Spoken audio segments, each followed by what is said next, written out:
Greetings, everyone, and welcome to another episode of the Critical Podcast. My name is Jimmy Good, and I am your host, and joining me this week is a very special guest, Ivy Winter, a.k.a. Christine, a.k.a. new friend of the show. Christine, how are you doing? I'm doing great. How are you? I'm doing just fine. Now, Christine, for people who might not know about you, can you please tell us what are you doing here? Like, what is your YouTube thing? What are you all about?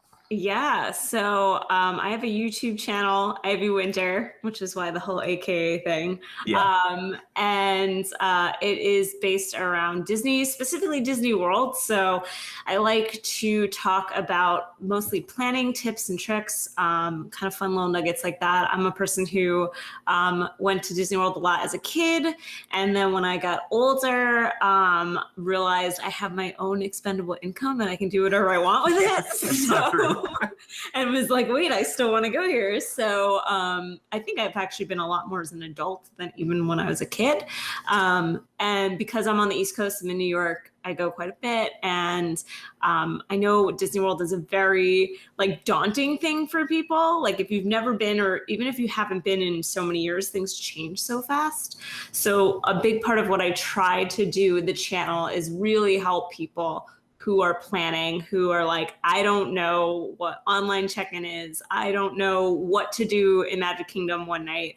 And I also do a lot of content for solo travelers. Not accidentally, but my first solo trip was such a fluke. And the only reason I went on it was because JetBlue was having some ridiculous leap year sale. This was like 2 years ago. Okay, cool. And it was like, I guess the leap day was like the 29th or something. So a flight was like $29. Oh my gosh. And I was like, this is crazy. I need to buy a flight to Orlando. Like this was like 3 weeks before. And I was like, if I back out, it's fine. I only lose $29, right? Like it's not really a big deal. So I bought the flight and then I was like, am I going? This is nuts. Like nobody's going with me. Why am I doing this? And got over the fear and I just went and loved it. Yeah. And so now I preach the solo trip to everybody because it is fantastic. So if that's something you're thinking about too, you should definitely check out my channel because I talk about a lot of different stuff about going by yourself. Yeah, definitely. And you have said in your show and stuff before, you have a husband who isn't necessarily the biggest Disney fan. So maybe that's why you're going solo. It's not like you're just going, it's by choice, but you know, it's just kind of also by necessity almost in a little way too, right? Yeah. I mean, fortunately, I do have Rob, who a lot of people probably know. And he's really easy to just be like, hey, I kind of want to go in the next 4 months, you know. But there are definitely times where I just want to go down and he can't make it. And to your point, my husband's it's not even an anti-Disney thing. He just doesn't really like amusement parks. Okay, sure. So he's nothing against Disney or the idea behind the magic of it and all of that. And he actually really appreciates, I remember when we went, he was like, I actually really love the customer service. And I actually really love the attention to detail. But I hate the heat and I hate standing in line and, which is like any theme park. Sometimes it's like, I just want to go down by myself. And he's like, great, have a great time. See you later. That's great. I appreciate it because you said it yourself, it's daunting to just go to Walt Disney World, even with a group, but then to travel alone on top of that really shows that you really love this place. Like you're willing to go down there regardless of the situation. Right. Yeah. It's great. That's a beautiful thing. And you're going to Disneyland soon. I am. Oh my gosh. It's are we at 2 weeks now or just a little less than 2 weeks? I'm very excited. I've only been there once before 3 years ago during the big 50th celebration or 60th. Sorry. Yeah. And I mean, what a time to go for your first time. Yeah, for sure. But I'm really excited. It's part of a bigger trip that we're doing, and actually, my husband is coming with me. But I'm giving him up right now, so I'm sorry if he's watching this. But the other day, he was like, "So, kind of actually a little excited about Disneyland. Yes. Don't tell anybody though." And now I've just told the world. Yeah. So our viewers here, they'll be like, well, now we know. No secrets out. Well, that's okay though. It's cool to be excited about this stuff because that just adds to the whole thing. Has he been there before?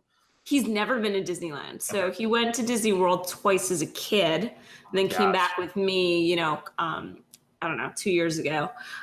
He's never been to Disneyland at all. So I've given him a prep of like how different it is, but I think he's actually gonna like it more. I think because it's more compact, it's easy to go from park to park, it's easy to get to downtown Disney. I think that he's gonna like that about it more than Disney World, which is like you gotta get up, now we gotta get on a bus and like get over to wherever, and I feel like it's really taxing sometimes. Yeah, for sure. And Disneyland's just like, oh, everything's right here. So I love it. You're bringing him at Halloween as well. So like, oh my God, yeah. Here, and it's like, hey, I know the Haunted Mansion looks really weird. Don't worry, it's just a Nightmare Before Christmas overlay. Like, right. It's okay. I'm a little bummed that he can't see the original Space Mountain because it's going to be like Ghost Galaxy or whatever. Yeah, that's true, I suppose. I feel like the original soundtrack and everything. So I snuck a little like look at Ghost Galaxy and I thought the music was okay. I think the original soundtrack that they have, was it Michael Giacchino did that, right? Yes, very good.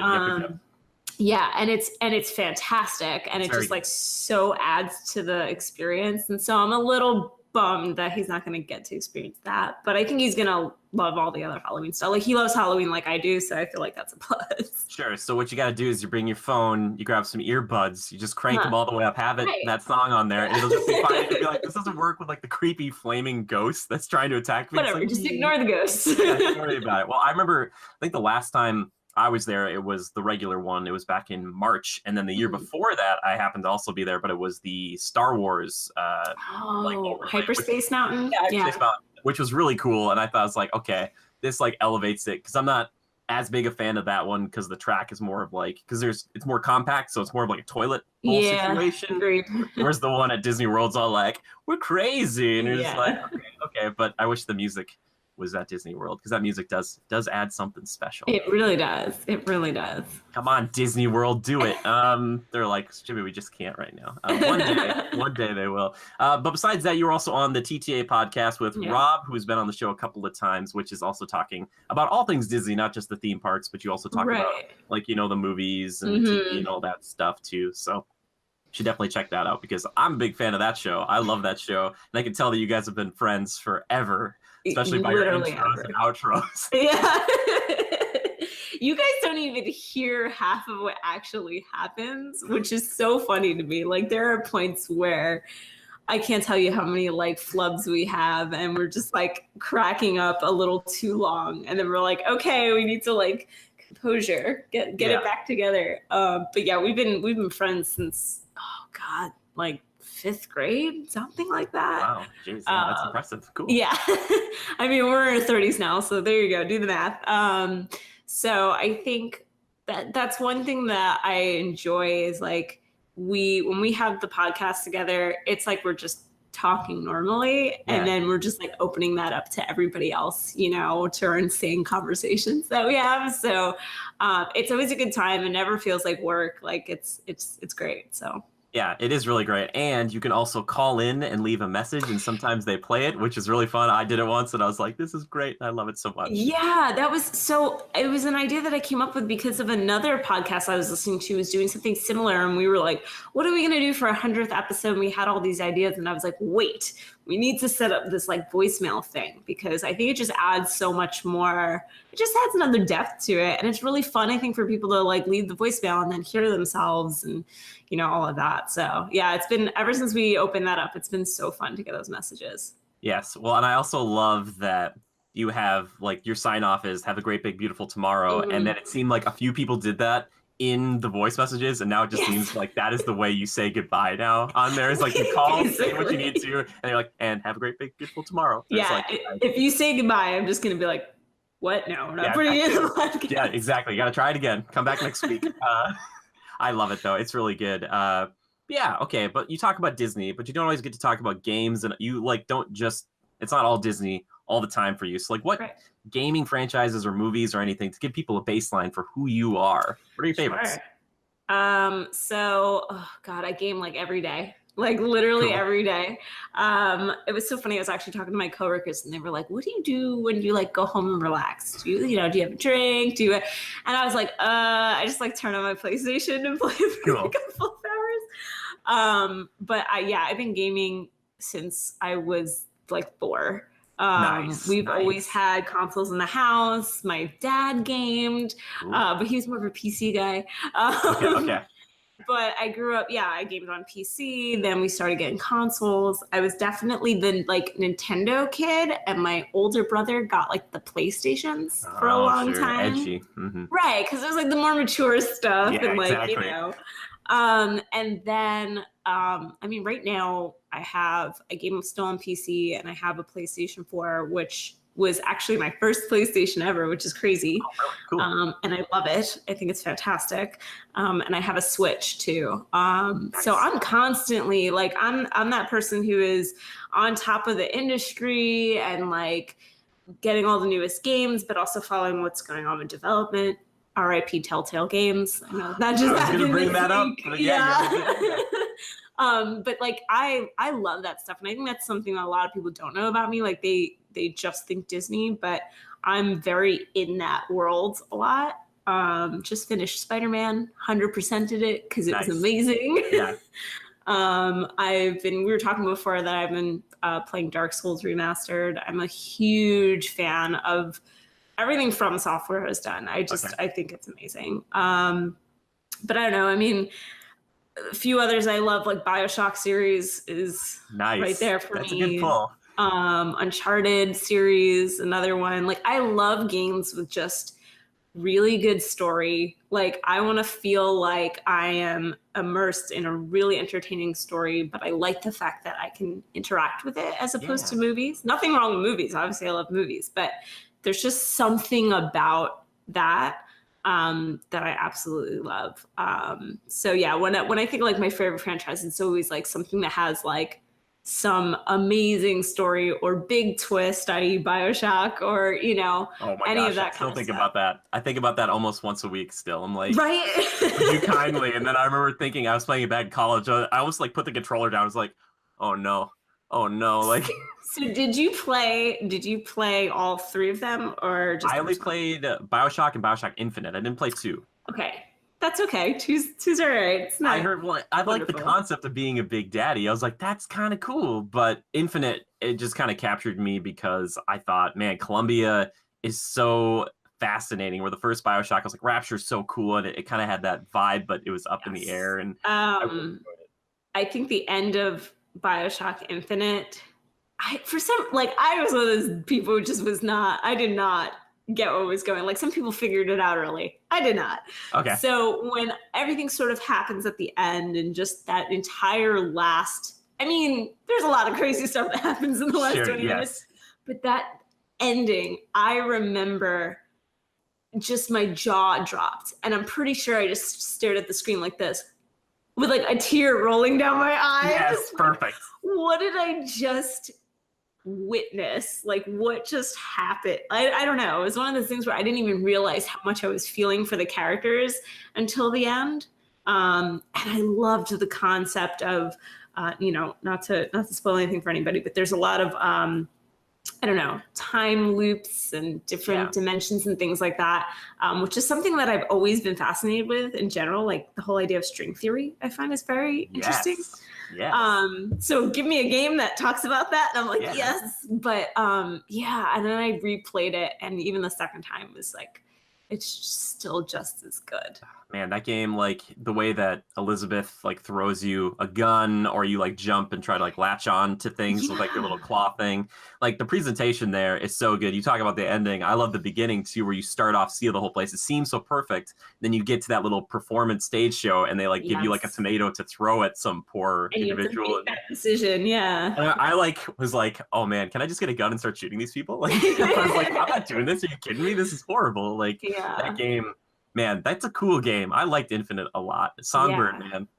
Love that Songbird. I know. There's another scene that just breaks my heart. Yeah. I just can't. Just thinking of that entire game, it's just like, let me just start sobbing right now because, but like I said, I mean, I love games. That's why I loved Uncharted. I thought Uncharted 4 was so amazing. I love how they set you up with like Nathan Drake just has this normal life now. Yes. And at first you're just like, okay, like this is interesting. Walking through the attic, seeing all the things from the past games. And just making him feel, I think it made him feel like even more of a relatable character, because he's always been quippy and whatever, running around, and I loved him. But seeing him in that sort of scenario of like, what if everything was over and, you know, he lived a normal life, was just so interesting to me. Totally. Yeah, well, I've seen the beginning of that game, and I'll be honest, I played through the other ones, and I still haven't played 4 yet. And it's been one of those things where, like, I have a hard time justifying, like, an 8-hour game for, like, $65-ish, where I'm like, I played through it, like, once, and I'm sure it's incredible, and I can't wait to get to it. But I remember seeing that beginning thing and thinking, oh, this is really cool concept. I love this whole, like, oh, I've got like a little squirt gun and or whatever, and I'm kind of like playing like the third person shooting mechanics right. that way, and like we're playing, you know, PlayStation with Elena. Crash Bandicoot, yeah, like, that whole thing blew my mind. I was like, wait, what is happening? Inception. Naughty Dog exists in the Uncharted universe or whatever. Yeah, I have a friend who, and so he's a friend of Rob as well, who actually works at Naughty Dog. Oh, cool. As a developer, and so he worked on that, and he's worked on Last of Us and Last of Us 2. But it's so funny because he can't tell us anything. Like, we're always just like, so what game is coming out? And he's like, I can't, you know, whatever. but then we'll watch like E3 with him. And like, so when the Last of Us 2 trailer came out, and we were like, dude, how did you do all this stuff, and how did you keep it secret this whole time? And it's like, well, because it would cost me my job. Yeah, but, for sure. Yeah. But it's so cool to know somebody like who works on that. Because I love playing the games, and then we go through the credits and we like look for his name. Yeah. We're like, there he is. So I live vicariously through him. Yeah, so cool. I mean, you need a tour of Naughty Dog. Ask him for a tour. Be like, we've taken a tour actually. So when Rob and I went to Disneyland 3 years ago, we also went to visit him in Santa Monica, and we took a tour of Naughty Dog, and they make you sign an NDA immediately. Yeah. It's like, you don't know what you're going to see when you're walking around. And at the time they were working on Uncharted 4. And I remember walking by people's screens and just seeing like snippets, like Nathan Drake standing in an area, you know, whatever, and developers working on it. And I was just like, oh, what is this? Yeah, for sure. And it was well before Last of Us 2 was announced, but they had this like room and a sign, and it was like for this secret project. It was like so weird. It was like very like Area 51. Cool. That sounds oh, you live in my dream. That's what I want to do. Is just like walk around these studios and just shake people's hands and be like, thank you. Thank you, you know. Yeah. Like, it was really, really cool to see. Just, yeah, it's such a neat, and just like seeing the inside of those places, like you feel like you don't really get to see that, you know. You see like what they put out, but you don't get to see like the work they put in and where they work and like how the whole process goes. And yeah, it's pretty amazing. Yeah, well, and you also we get this kind of interesting thing in the games industry where it seems like the director, like even for movies a little bit too, is like the one person who does it all. And even the directors will be like, no, I'm just like I'm the figurehead. I oversee everything. I do a lot of work, but it's not like I specifically said we need to make this thing be this specific way. You know, I like to just shine a light on the people who, like, the thousands of names you see at the credits, and you're like, wow, a lot of people worked on this game, like Spider-Man. Like, oh my gosh, so many people. Like, yeah, look at like the QA teams. My God, those people don't get enough love. Those people didn't exist, our games would break all the time. Oh my gosh, yes. And it's like, yep, I got to play Spider-Man, but I just jumped around and just tried to find out where there's like a jumping bug. So I just, walk. It's like, I'm so sorry, you poor person. Yeah, like, they do. They're like, so I jumped, but I had to do this first in this order. And then they have to like report that entire thing. That's like, it all happens in this specific sequence. And I'm like, God bless you. Yeah, thank you. Thank you for that. That was a very meticulous job. We love you. Thank you so much. Yeah. I know you talked about story, and that's one thing I'm not an opponent of these games, but one thing I wish the Souls series had a better fix and hold on is story, because they're more lore based. I wish there was more of a story to bring me into it, because I always am wondering, like, what's I could argue. I think the Dark Souls series is definitely way more abstract. You're just like, I mean, the first one actually gives you a full cutscene in the beginning, which I forgot about. So when I was replaying it, I was like, whoa, they're actually like giving me a lot of story. This is weird. Because normally they just throw you in and you need to read item descriptions and like the load screens to like understand what's happening. I think that Bloodborne did a better job. It's still vague. Don't get me wrong. It's not handing you, a book and saying, here, this is what it is. But I think it's a little bit more cohesive. But again, they make you work for it. Like I was the person, so I'm one of those people, I think Bloodborne is a perfect game. I say that all the time. It is amazing. Like gameplay, the aesthetic, the music, I love that game. I could gush over it forever. But what drew me in was like I did understand bits and pieces of what was going on. I understood the role of certain factions and this and that. But afterwards, I remember immediately going online and going, okay, who figured this out? And there was this random guy, and I'm still pretty sure they passed this around on like the Reddit, who just wrote this like 50-page Google Doc of like everything that he figured out story-wise. And I remember sitting there and reading the entire thing because I was so fascinated. And I think that's what's interesting about it, is there is a story there, but they want you to work for it, and they want you to actually have an interest in it. And I think anyone else can play it and just be like, oh yeah, cool, this is a great challenging game. I see it as levels and challenging bosses and whatever, and don't really need a story. But I think when you do get into the story, I mean, I'm also a huge horror fan. Sure. So it's probably why I love Bloodborne so much. It has a very, I don't know, it's just very macabre, very weird. Like my husband would watch me play it and be like, what is happening? He's like, there's a baby crying and the moon is changing colors and I don't understand. And I'm over here like, this is so H.P. Lovecraft and I love it. So, I mean, to be fair, that's probably why I love it so much. But yeah, I could talk about that game all day. It's so good. That's good, because like people give me crap all the time because I played through and I beat Bloodborne, and I remember being just happy I was done with it because it felt like a job. Like I was so stressed, I wasn't really enjoying it, and I was like, I'm gonna beat the stupid game so that way I could be like, I beat Bloodborne and I got out of it. And like I didn't want to explore and learn more because I thought every second I spend in this world is just more stress and more like I mean, it is stressful. Every time I would finally beat a boss, I would take my husband's hand and put it on my heart and be like, feel how fast. And he'd be like, you feel like you're about to have a heart attack because you're just so tense. Like there'd be times I'd be playing a boss and realize I wasn't even like breathing.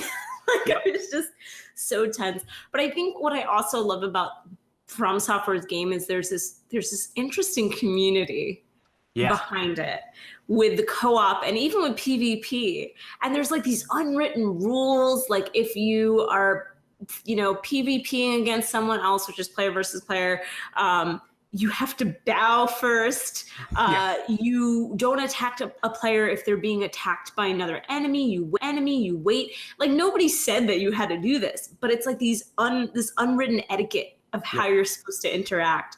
And then on the flip side, I love helping people in that game. Like I will put down a summon sign and wait for people to summon me and just beat a boss over and over and over again, because I know how happy they are, like when they beat it. Like, and it's so funny because you can't communicate, right? You just use those little like emoticon like reactions, and people do a little like jump for joy or whatever. And like it feels good to me to help somebody through a difficult part of the game. For sure. I could do that all day, but I think that's what I really love. There's just this really awesome community behind it, and despite being a game where you don't talk to each other, and there really isn't anything much other than going into a game or out of someone else's game, it's like it's amazing what has kind of built up from it, I think. Yeah, cool. Well, I appreciate you giving me some background on that. We might not completely agree. I respect your passion for it, and that's the one thing I could say about Souls fans and From Software fans. So passionate. They just are like these are the greatest games ever. And it's like, all right, good. I'm glad you like it so much. So you must be excited for Sekiro Shadows Die Twice. I am, though. Like, I don't know what to think of it, because I mean, they pretty much said like, this isn't a Dark Souls, this isn't a Bloodborne, because Bloodborne obviously was very, it's faster paced. This pretty much feels like a Dark Souls. This is its own thing, and I've watched a lot of the gameplay, and I think it's cool. I like the whole samurai setting. I've noticed there's been I feel like recently a lot of games in that. Like I've been playing like Shadow Tactics, which is that, it's like that sneaky tactical, but you're also like a ninja and a samurai. You play like different people. So I've noticed that that's been coming up just in general. There was another one in E3 that I'm blanking on. Oh, you're talking about Ghost of Tsushima. Yes, correct.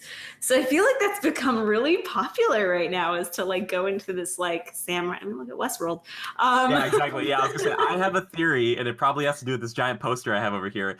So many people for so many years were like, Assassin's Creed needs to be feudal Japan. It needs to do it. And they kept kind of teasing it. Even in God of War, they teased it just a little. But it's one of those things that I think a lot of other companies thought, oh man, feudal Japan, no one's doing it right now. And then like 2 or 3 big companies were like, we should do it. Let's just put our flag down. And then they all just kind of showed up at E3 together like, hey, well, come on. And now Ubisoft is like, nope, never doing it. Ubisoft's no, like, we're not touching it. Well, we're going to wait a little bit here. We're just going to take a couple of years. Like, I'm excited. Ghost of Tsushima, that looks like a little more deliberate, a little slower, which I think is interesting, because Sekiro is like a lot of like grapple and jumping, and they're kind of adding more layers to the Bloodborne Dark Souls mechanics, which is pretty cool. But I've heard people who love the Souls games said they kind of had to retrain their brains a little bit when they played the demo, because they're like, all right, I've got like a jump button now, and that's weird, or like I can grapple over a dude and like kind of slash him, and they're like, you got to get used to it. Yeah, and it seemed a little almost God of War-ish, at least from what I've seen, in terms of like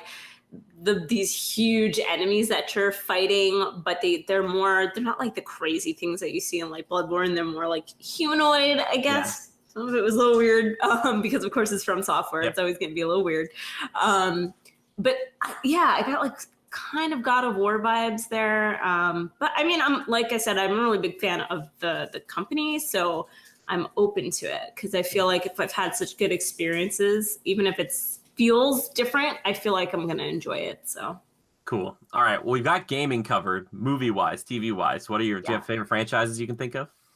Like I said before, I'm a big horror fan, so I will watch I'll watch the bad ones. I'll watch the great ones. I'm trying to think what the most recent ones were. So I just watched, and I apologize if you can hear, it's pouring outside. Oh, it's okay. It's raining here too. So it's raining all over the country. Don't worry. Okay, good. So people will be watching this and then they'll just be like, oh, I thought that was my rain. Great. Yeah, no. So I just watched Hereditary, which was a movie I missed in theaters, but everyone like kept, egging me to watch, which I thought was fantastic. I was a big fan of Quiet Place. Like any sort of big horror that comes out, I enjoy. I liked It Follows, The Babadook, all that stuff. But I also love like some of my favorite slasher films. So I love the Friday the 13th and Halloween and all of that. And then I feel like for TV, I don't know. I know this is so, I don't watch TV, but I feel like I'm very specific about what I watch, because I only have so much time. So, it's not like when you were a kid and I feel like you could just put whatever on and for sure be happy with it.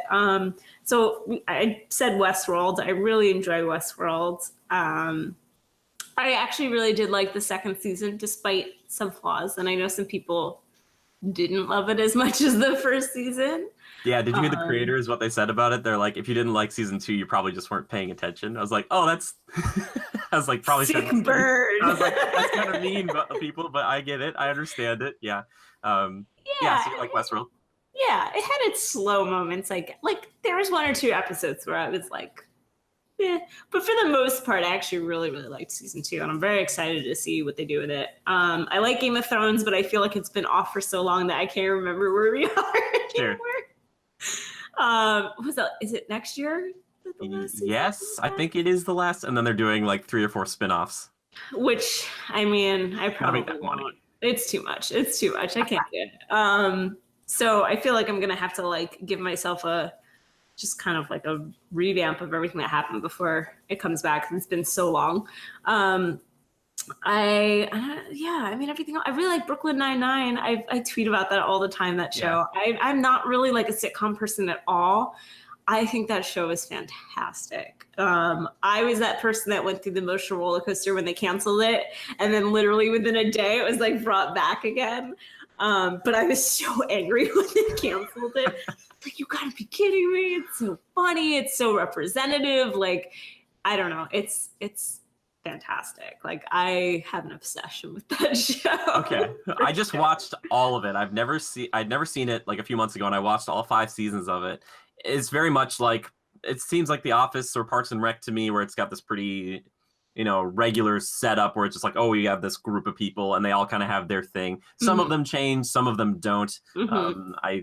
Man, like Gina bugs me so much, but there's some people like I watch that show for. Mostly, like, for some reason, I really like Hitchcock and Scully or whatever. Oh, great. Whatever they pop in, they're great. Yeah. They do like one weird, horrible thing and then they leave, and it's like, what the, like, their writing is perfect for those guys. I'm like, yeah, really funny. I'm a big fan of Terry Crews on that show. I think he's hysterical. I just love his whole character, but his character also just seems like him. You know what I mean? Like, it seems like he's not even playing a character. He really is just this guy who like loves yogurt.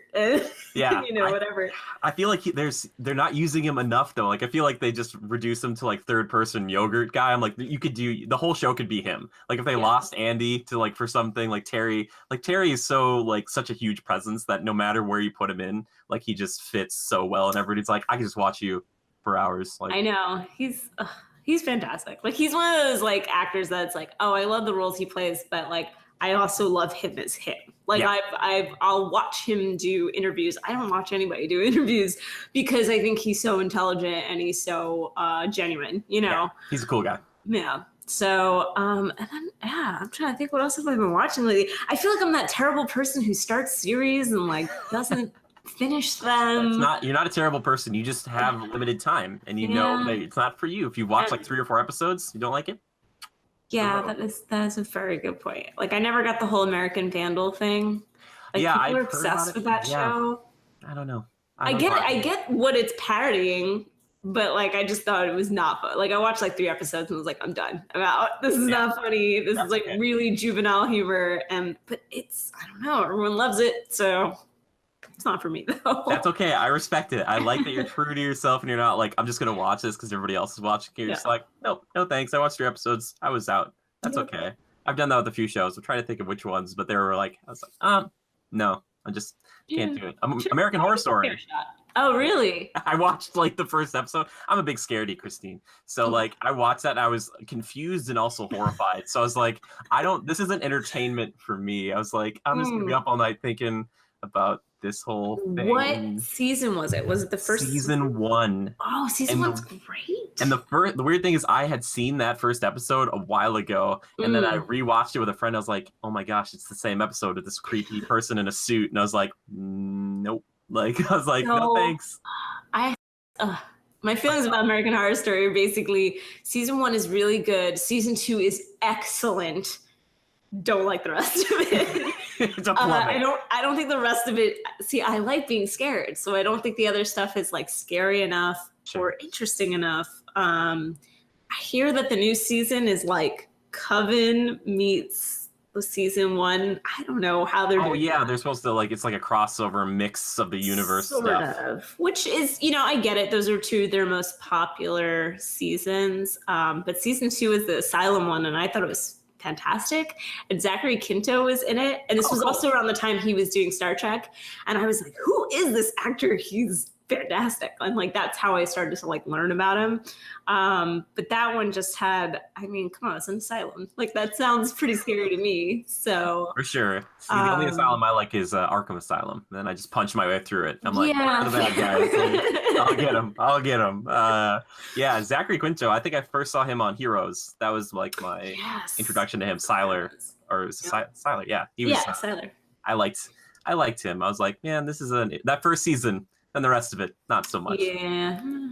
That first season was great, though. I love that first season. Yeah, and then other than that, there's shows I just go back to. Like, I am, and you've probably heard me talk about this on the TTA, I am obsessed with Buffy the Vampire Slayer. Oh, yeah, new Buffy coming. Yes. I know, and I'm actually okay with it now that they said it was, like, not a reboot. It's just, like, in the universe, but it's, like, its own story. I was like, okay. I was like, you can't replace these characters to me.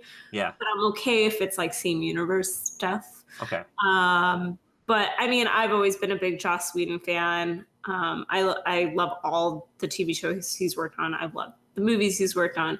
But like Buffy for me was like, I watched that from the day it aired, which was like, I don't know, I was like 11 years old. And I remember my mom was like, what are you watching? Like, she just saw like people getting like killed and bitten by vampires. And I was 11. And she was like, what am I letting you watch? How is this okay? And I followed it up until it ended, which I guess was like my senior year of high school. Oh, wow. And like, that's a big time of like growing up, you know, Yeah, for sure. Like so many things change in that time period of like late elementary school to basically about to go to college. And I felt like it was such a good show of a reflection of what growing up was, because it's really what it was. I mean, yeah, she was like fighting demons and stuff, but there was always some bigger you know, thing around the whole story, whether it was about, you know, her growing up as a, you know, single kid, or dealing with divorced parents, or dealing with the demons of high school, you know, all those metaphors. And I feel like I just watched it at the right time in my life, that it like really, really resonated with me. So I am one of those people who like, I go back to this show constantly. Like I will just put it on and just go through all the seasons like all over again. And I'm gonna like make my kids watch it. They're gonna be like, Mom, this is terrible. Look at this terrible CGI. What is happening? Why are there vampires? You were into bad TV shows. And then I'm gonna ground them. That's exactly what's gonna happen. That's really good. As long as they don't start hanging out in cemeteries. Like, were you hanging out in cemeteries as a youth where you're like, well, Buffy's just chilling in the cemetery, so I might as well hang out in the cemetery. You know, No, just hang out there. Just like, I did live near a cemetery, but I did not hang out in it. Were you tempted? Were you like, wow? I mean, I feel like in New York they have such strict trespassing laws. Oh yeah, so, you're like, no, just wouldn't mess with that. That's so funny. But yeah, that show is like always right there for me. I think and every time I watch it, I see something new. I catch a joke I didn't catch before, which is why I really like Joss Whedon. And just, he's not the only, it's the same thing as you said before video games. You always think like, he did everything on the show, and it's like not true at all. They have like an amazing group of writers and directors and whatever. But I do love the writing style of his shows, because just for that reason. I feel like you can always go back to dialogue and be like, whoa, I didn't catch that little quip or that little foreshadowing or whatever. So yeah. Cool. Okay, so Buffy, you're just stoked on Buffy. I love that you love this franchise so much, because the guy we usually have, Joe, who's on the show, he loves Smallville. If you say the word Smallville, he'll lose his mind. I feel like a lot of people have like that one TV series that they're like, this is mine. You know, they're like, I love this. I could watch it forever. So Buffy is definitely mine. I've never watched Smallville, but I would like to. Yeah, it's good. I watched it all the way through. There's definitely some interesting stuff that happens where you're like, okay, this seems like really bad filler. But if you are interested in Superman before he's basically Superman, like as a teenager, it's kind of following the same Buffy stuff where it's like, I grew up and go to college as this kind of almost superhuman thing. And yeah, it's good though. I think he would say it's amazing. It's the best show ever. But if you like, I don't know if you've ever seen Michael Rosenbaum and anything else, but he's maybe the best Lex Luthor. I love him as Lex. Like, there's some weird Lex Luthors out there. Jesse Eisenberg needs to stop. Yeah, DC needs to stop. I know. I know. I was reading some more stuff about them today, and I was like, what am I even reading? But yeah, so if you ever had a chance to see some of it, I'd say give it a shot. I think it's got some Buffy vibes a little bit. I can see the parallel. Yeah. Yeah, but not exactly the same. That one's much more horror based and you know, demons and stuff. Nothing wrong with that. Stabbing things that turn to ash. And unfortunately, Clark never gets a vampire girlfriend. They do a vampire episode. But really? Yeah, it's real bad. They also do a zombie episode, and it feels very weird for a superhero to have to deal with that stuff. Not a fan. Anyway, all right, perfect. Now we know you. We definitely have a baseline so people can understand your crazy opinions later on in today's show. No, I'm just kidding. But okay, we have to talk about a little bit of news. And as sad as I hate to bring the show down a little bit, but you mentioned it before, Telltale Games is closing down. Yeah. It's unfortunate. I will be the first person to say I was never the biggest fan of their games, but I respected what they were trying to do. I played a little bit of the first season of Walking Dead, and I played a little bit of that first season of Batman. And that was actually pretty interesting. So I wanted to ask you how you feel about it, and what's your Telltale story if you have one. Yeah, so I mean, I was a little blindsided by it, but that's only because, to be fair, I played the first season of The Walking Dead when it came out.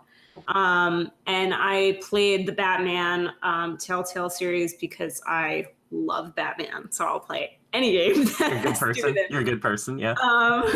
But I wasn't really following everything else that was happening to them. And I just assumed that they were doing well because I heard a lot of people talking about a lot of the new things that were coming out, the Game of Thrones and Wolf Among Us and this and that. So I assumed that they were doing well enough at least to keep chugging along. So I was a little shocked when the news broke, but I was more bummed about, what I had been hearing in terms of like people not getting severance and all of that, which is a tough situation. What was nice was seeing a lot of other developers, Naughty Dog, Blizzard, I love it. Soft, all saying, come to us. I love that so much. It's my favorite thing about this industry, I think. Yeah. And I think that was just amazing to see. And obviously you're going to get great people because they worked on great stories. Like if you need good storytelling, hire these people. But as far as my own experience, I mean, I remember playing the first Walking Dead, and at the time, I've never really played a game like it. Like, granted, I think after that, they definitely started just replicating what works for them, and I think that hurt them. Yeah. But when that first came out, I thought it was so interesting because I've never played a game that was this like interactive narrative basically. And I totally cried at the end of season 1, like totally cried. It was like, oh my gosh, like that caught me off guard. And to the point of like, I think they make games that are, whether you like the mechanics or not, are very touching. There's a lot of emotion. There's just a lot behind what they do. And I thought, to your point, the Batman thing, I thought it was so interesting because we got to play as Bruce Wayne a lot. Yeah, yes. And that was one thing that I feel that we're lacking. And that's why I love this new Spider-Man, not to diverge, but because you get to be Peter Parker and you get to know him as a character on both sides all around. And you end up developing more emotion towards what's happening. And I thought that was so interesting that you actually got to be Bruce Wayne, who on the surface, everyone's always like, he's a rich playboy and whatever, but really does have to contend with a lot of different things as a public figure, let alone also as Batman. And so, I think Telltale is really good at coming up with really unique ways to look at a story. So I do think it is just a bummer. But I do agree with the assessment that it really did feel like the same game with a different kind of sheen on it after a while. Mm-hmm. And I heard all these different stories of like why that was. Apparently like one of the CEOs like mandated it and people internally didn't want that. I mean, there's a lot of weird stuff coming out and I don't know what's true or isn't. But that was like one of the things that was like, oh, internally people knew things that weren't working anymore, but like they were being mandated to do X, Y, Z anyway. So I don't know.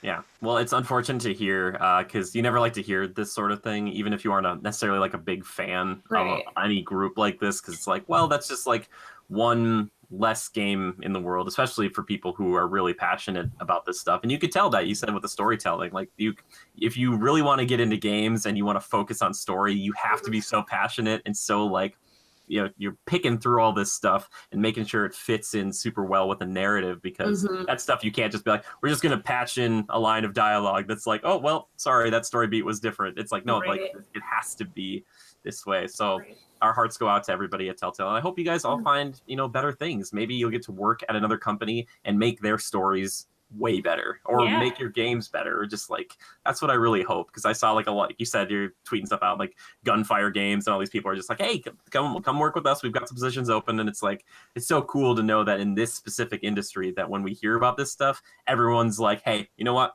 come work for us, we will definitely talk to you. Like, very few industries that happens. So yeah, so I'm really hopeful that all those people find, work in better places then, and maybe get to actually be more free if this is, some of these little rumors are true about kind of being forced into certain roles. Because in this industry, you do have to kind of focus on what you're doing and have a direction, but at the same time, you have to keep adapting, because I think if it gets stale, people really will cut into you. And if you have, gameplay that's the same all the time and you haven't updated your engine and all of that stuff, people are just like, hey, why are there so many bugs? Why are there so many problems? I love your stories, but like, get it together. So, and that's the interesting thing I feel about gamers is like, as a whole, they are very critical, not necessarily in a bad way, but just because there's an expectation now. And to your point, like you're spending $65 on a game.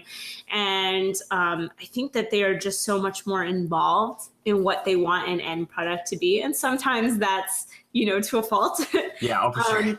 But sometimes it's not, it's just interesting. And they're definitely a very hard, it's funny because I actually work in marketing.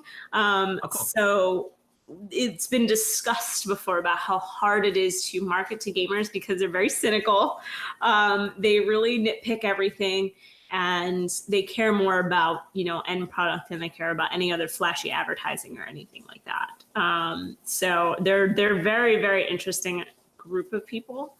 And so, when they're in a situation like this, if they feel like things aren't changing, aren't getting better, I'm buying the same game over and over, they're going to vote with their dollars and, so. Yeah. Well, and the thing is too, specifically about this is that the development, a lot of it is there's some of it that's so public. Like we talk about, you're saying like Naughty Dog, it's kind of like hush hush, but at the same time, there's so many people voicing their opinions and they're kind of showing updates and people can, game companies can switch and change and figure out what people really like. Or if they release a game and something's really bad, they can be like, hey, we're going to fix it. Unlike a movie where they're like, hey, we released the movie. And people are like, yeah, that first 20 minutes sucks. And they're like, send in the next copy. Let's do the day one patch on freaking Predator. They should have. Anyway, I think that with this type of thing, it is interesting. And like you said, it's hard to market to people who are critical. We're called critical reviews. But it's also, it can be good. So it's such a double-edged sword. And there's some companies who do it so well, and some companies who just don't seem to care. And you're like, oh my gosh, all about the money. It's like, EA, what are you doing? But like I said, Telltale, I'm sorry. I'm hoping for better things for them. Yeah, same. But I want, talking about gamers being nitpicky and stuff, we have to talk about this for just a second. Somebody brought this up to me as a question. Devil May Cry 5, single-player game, potentially has some multiplayer in there. Can't wait for that. Having microtransactions. Okay, so basically what's one of these microtransactions about? Well, the orbs in these games, technically, that you get from defeating enemies or like unlocking or breaking certain items in the game, give you the ability to unlock special moves. Now, those orbs in the past typically have been, present enough, but you can't usually get every last thing with every single character. Now, what they're saying for Devil May Cry 5 is that you can, if you want to, you can purchase orbs with real money. Now, at first, that didn't seem like a big deal to me. I'm like, hey, man, if you want to do that, you want to rush through the game or you just want to have all the powers right away, you can do that. I think the danger comes in where it's like, well, what if they make getting orbs harder?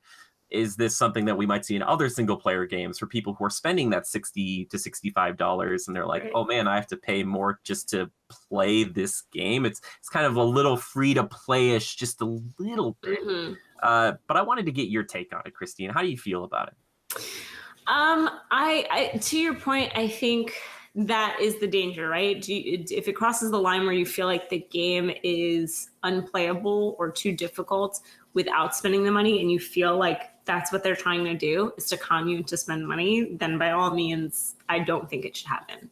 I think my biggest issue with microtransactions has more been with multiplayer, because you don't want it to ever give someone an advantage just because they can blow some money on something. Like, it's one thing to be like, okay, it's multiplayer and I'm playing, like my husband plays CSGO.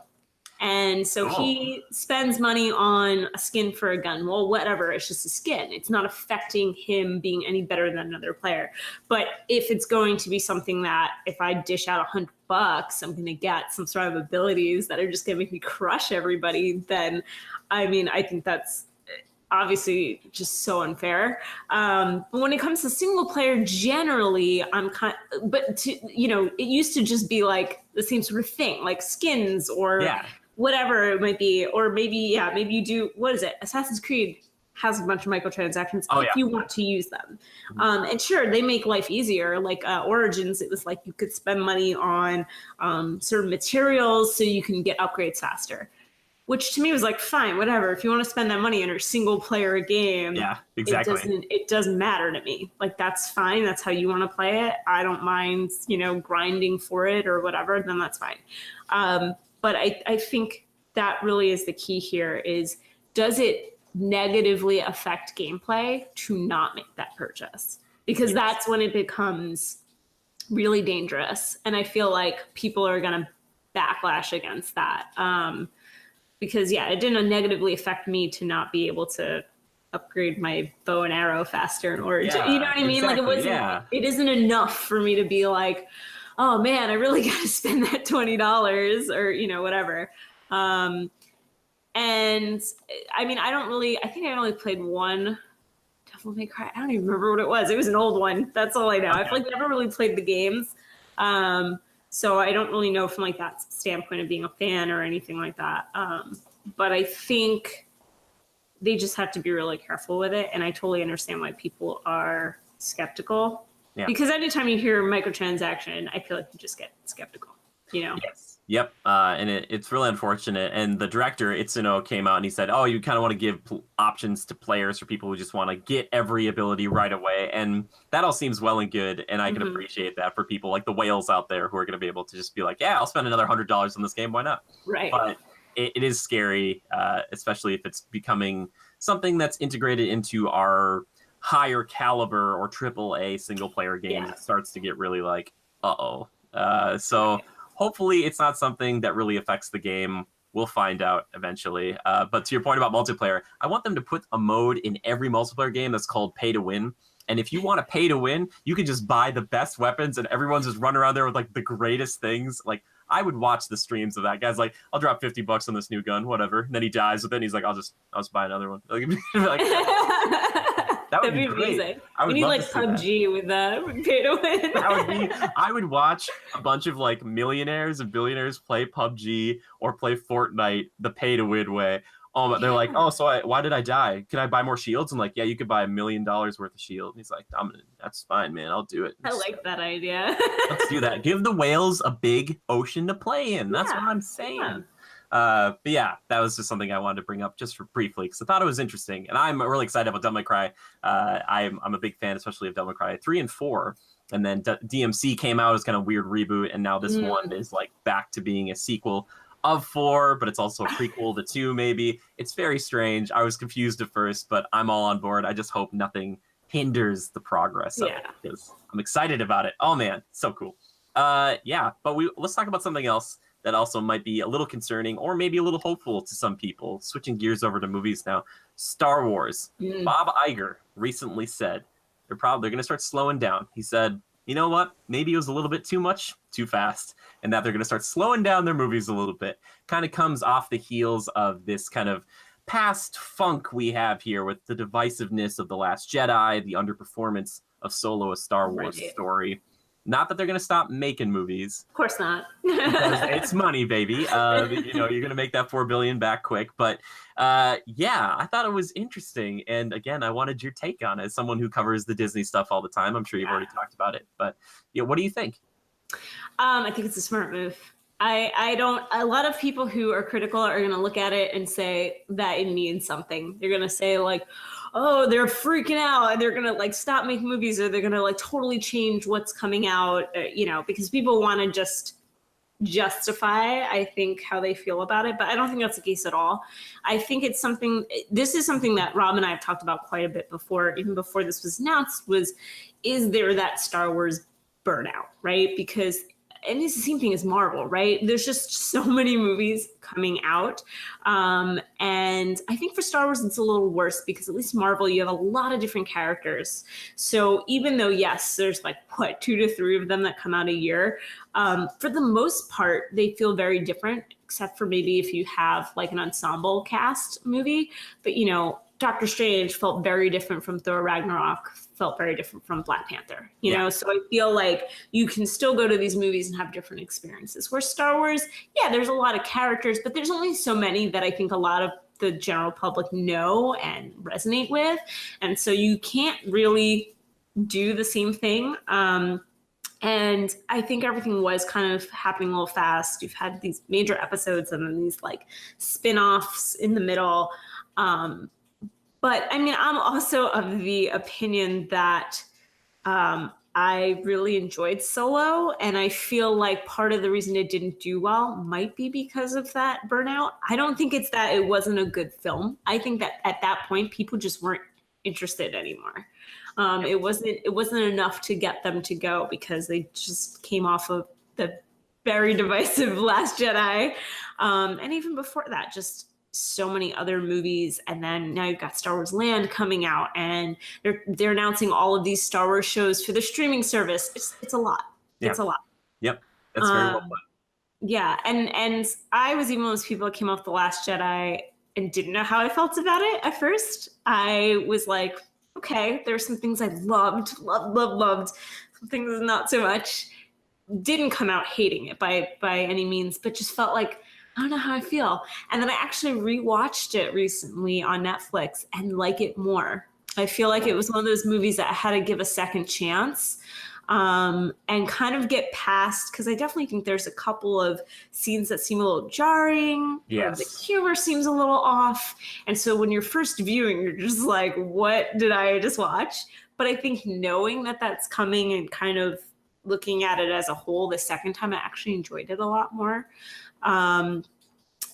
So, I mean, I'm definitely not one of those like haters or anything like that, but I totally understand it. I think it's a good move. Even as a person who loves Star Wars, I'm okay with it. I'm not crying about the fact that, you know, they're going to spread these out more. I'd rather them take the time to make great movies than to rush things out for money. Yeah. So.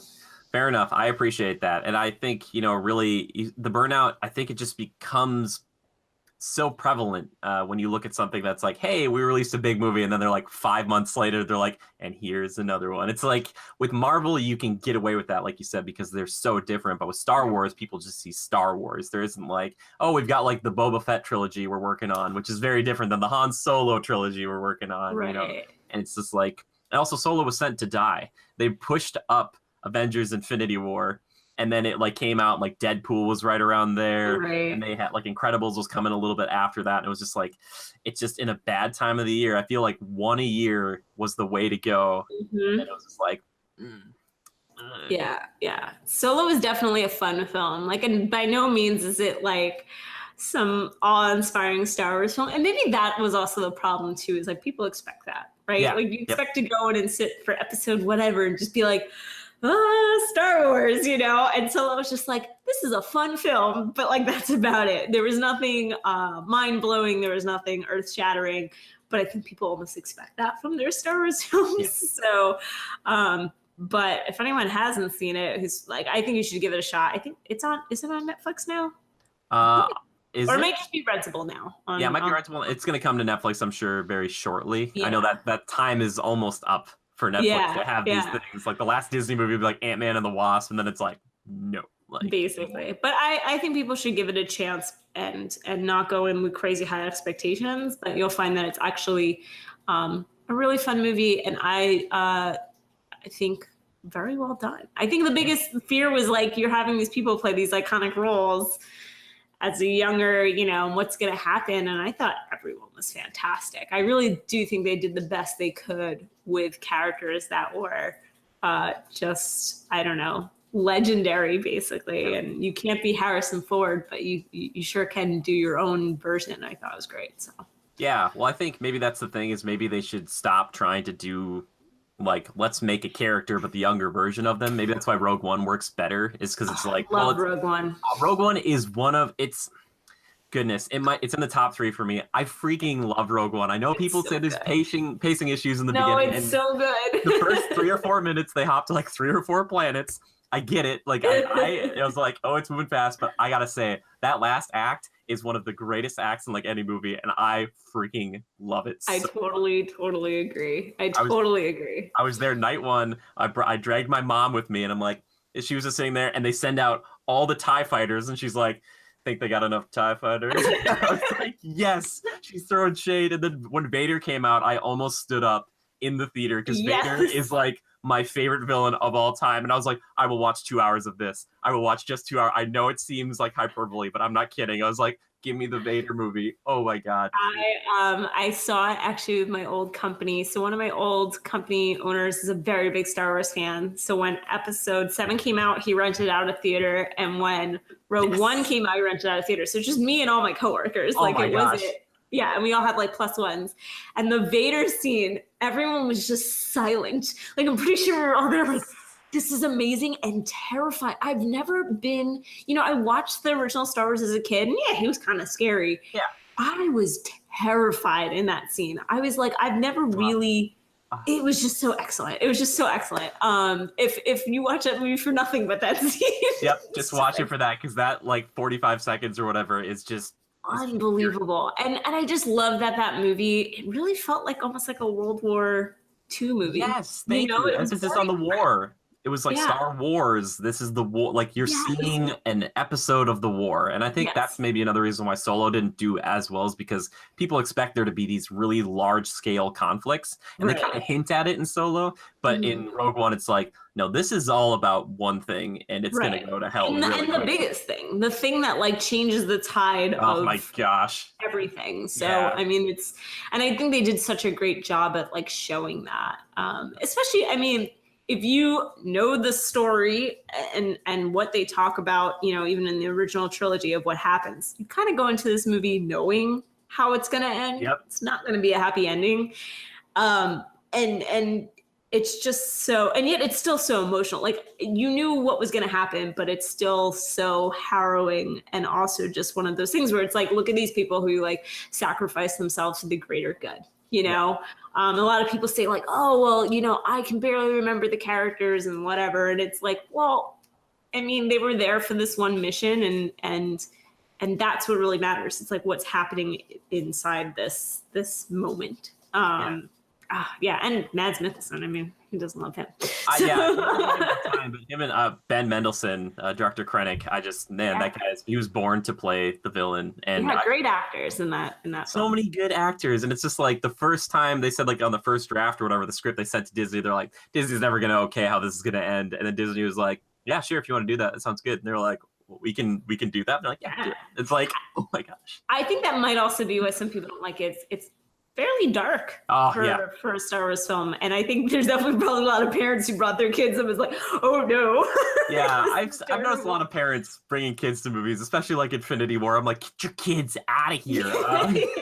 Like they're not going to cry so hard when they see what happens to Spider-Man. Don't bring them in. Yeah, or like Jurassic World. I'm like, guys, what? Like, did you see the trailers? They're like, yeah, we can see the dinosaurs. I'm like, you're not gonna like this, man. Like, I haven't seen it yet. Yeah, I don't know how I like bypassed that. I guess it was one of those movies that like most people I know didn't want to see it, so I just didn't end up going. But I like the franchise, and I'm one of those people who's like open to it, so I'll definitely watch it at some point. Sure. Well, I want to hear what you think about it whenever you watch it. Did we do a review of that one? I did do a review of that one. I was just remembering I did a little jokey action scene at the end because Blue, the raptor, is kind of an action hero nowadays. She could have her own movie. I'd watch the Blue movie. And there's kind of a trend here. I'm like I pick like the silent person who just does a lot of damage, and I'm like, we'll give them a movie. Let's do it. Like BB-8. Just give BB-8 a movie. BB-8 a movie. Oh man, so much personality, that little guy. Seriously, it's amazing. That's one thing I love about Disney is they do give so much personality to like those characters that otherwise don't say anything. It's like amazing how they're able to do that. Yep. In that first movie, I would even argue that it's got more personality than even Finn, because Finn's kind of, there's not too much to him in the beginning, and Finn's, BB-8's giving him like the thumbs up and like shooting out the little cables. I'm like, BB-8, you deserve like a whole show. Yeah. And to follow R2-D2, I feel they were probably like, what are we gonna do? They're like, we'll make it adorable and sell 1 million plushies. Yeah. Speaking about movies, though, we have to discuss this just briefly. Joaquin Phoenix, the new Joker. We finally got a look at him now in his makeup. I don't know if this is pre or post transformation. A lot of people are thinking it's a pre-transformation. I think it's pre. Probably pre. Anyway, Joaquin Phoenix, Joker, Christine, thoughts so far? Yeah, I watched that little snippet like 20 times. Mostly because it's so fast and you're just like, I need to catch all of the little things that are happening in the background here. I am really excited, actually. I think he's a great actor. There was something about the end there, just that smile, that little eyebrow raise, and then he goes right into that serious face, and I was just like, ooh, you're creepy. And that's exactly what I want from a Joker. I want to feel a little frightened by him as much as I want to enjoy his, theatrical, ness and all of that. So yeah, it's such a short little thing. It's so hard to like really say much from that.